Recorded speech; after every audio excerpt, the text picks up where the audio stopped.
மகளிர் தினத்தன்னைக்கு மோடி அவர்கள் ஒரு சிறப்பான தரமான சம்பவம் ஒன்று பண்ணியிருக்காங்க. ஆக்சுவலாக மோடி அவர்களுடைய காலில் யார் விழுந்தாலும் மோடியும் திரும்ப காலில் விழுகிறார். இதை பல வீடியோக்களில் நம்ம பார்த்துருக்கோம். அந்த வகையில் இன்றைக்கி கீர்த்திகா கோவிந்தசாமி அவர்கள் மோடி அவர்கள் கையால் விருது வாங்கும்போது மோடி கிட்ட ஆசீர்வாதம் வாங்கணும் அப்படிங்கிறக்காக மோடிஜியின் காலை தொட்டு கும்பிட்டாங்க. அப்போது மோடி அவர்கள் திரும்ப அவங்க வயசில் சின்னவங்க அப்படிங்கிறதெல்லாம் பார்க்காம அவங்க காலில் விழுந்து 3 முறை அவங்கள தொட்டு கும்பிட்டாங்க. அது மட்டும் இல்லாமல் இன்னொரு முக்கியமான விஷயமும் சொல்லியிருக்காரு. அதாவது பெண்கள் யார் கால்லையும் விழக்கூடாது அப்படின்னு.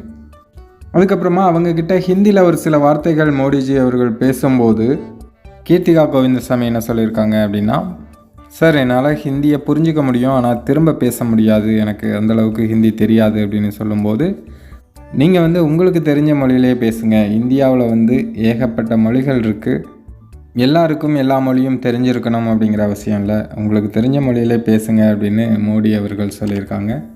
அதுக்கப்புறமா வணக்கம் அப்படின்னு தமிழில் ஆரம்பித்து அதன் பிறகு ஆங்கிலத்தில் அவங்க பேசியிருக்காங்க. இந்த வீடியோ தான் இப்போ சோசியல் மீடியாவையே கலக்கிட்டுருக்கு. நிறைய பேர் இப்போ கேள்வியாக என்ன கேட்டுட்ருக்காங்க அப்படின்னா, மோடி அவர்கள் விவசாயி கால்லையும் விழுறாங்க, பெண்கள் கால்லையும் விழுறாங்க, வயசில் சின்னவங்க கால்லையும் விழுறாங்க. ஆனால் இங்கே உள்ள அரசியல்வாதிகள் யாராவது அவங்களுக்கு கீழே உள்ளவங்க காலில் இப்படி விழுவாங்களா? அதாவது அரசியல் தலைவர்கள் காலில் நிறைய பேர் விழுகிறாங்க. பட் அரசியல் தலைவர்கள் அவங்களுக்கு கீழே உள்ளவங்க இல்லை இந்த மாதிரி ஜென்ரலான மக்கள் காலில் இப்படி விழுவாங்களா அப்படின்னு நிறைய பேர் கேள்வி கேட்டுட்ருக்காங்க.